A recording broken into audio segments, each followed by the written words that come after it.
Alright, so I succumbed to the hype and bought an iFish Pro, and kind of to my surprise, I haven't really liked it.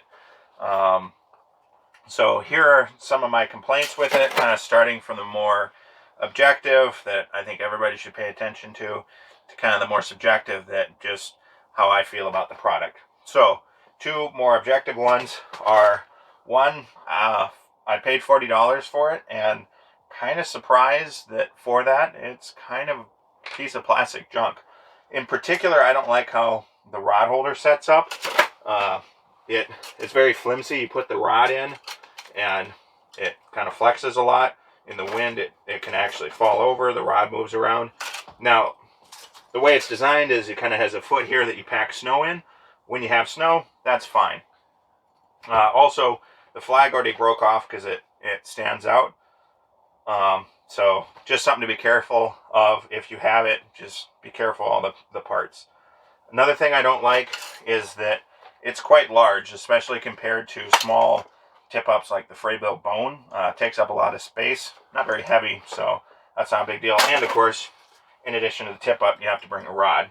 So just be aware of that. You want to pack in a smaller sled. Maybe not the best tool for the job. Another complaint I have is that your in sub-zero or in some freezing conditions, your rod will ice up.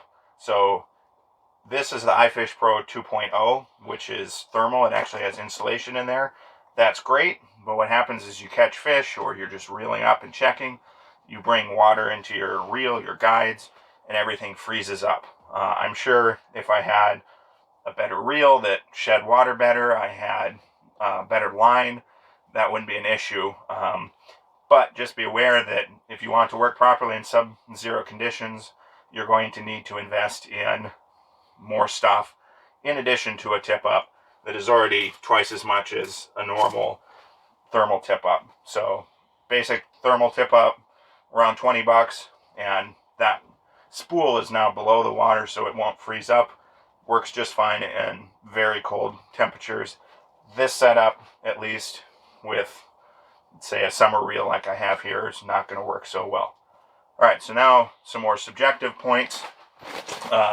For one thing, I found that I think you actually lose more fish with the rod. You have to be really careful how you set the hook.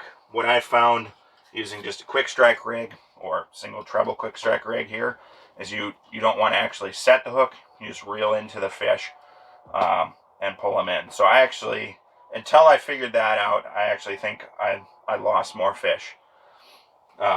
So that's easy to overcome. One thing that I kind of don't like is how complicated it is.